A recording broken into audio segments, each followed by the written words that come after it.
Hello everyone. For today, tuturuan ko kayo ng mental math multiplying by 5.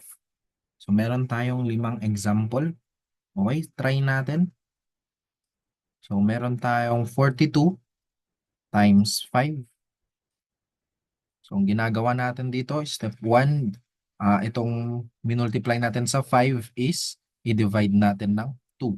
So that is 42 divided by 2 and that is 21. So ang gagawin natin dyan, i-add lang natin ng 0. So yan na yung final answer natin.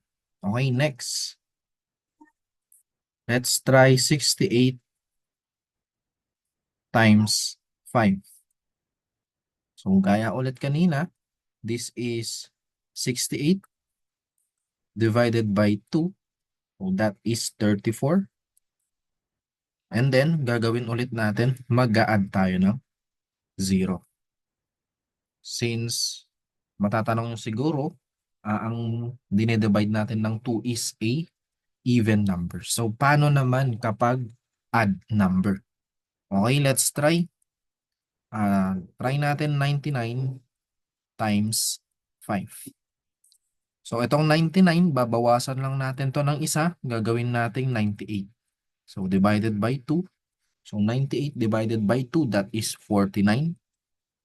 So, since add number na to, ang gagawin naman natin, mag-a-add tayo dito ng 5. So, kapag even is 0, and kapag add is 5. Okay, let's try another. This is 75 times 5. So, gaya kanina, gawin lang natin 74 divided by 2. So, ilan yan? That is 37. And then, mag-a-add tayo ng 5. Yan na yung sagot. So, paano naman kapag 3-digit?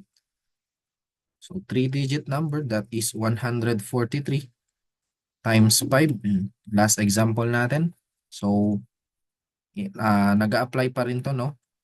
So, 143 is an odd number.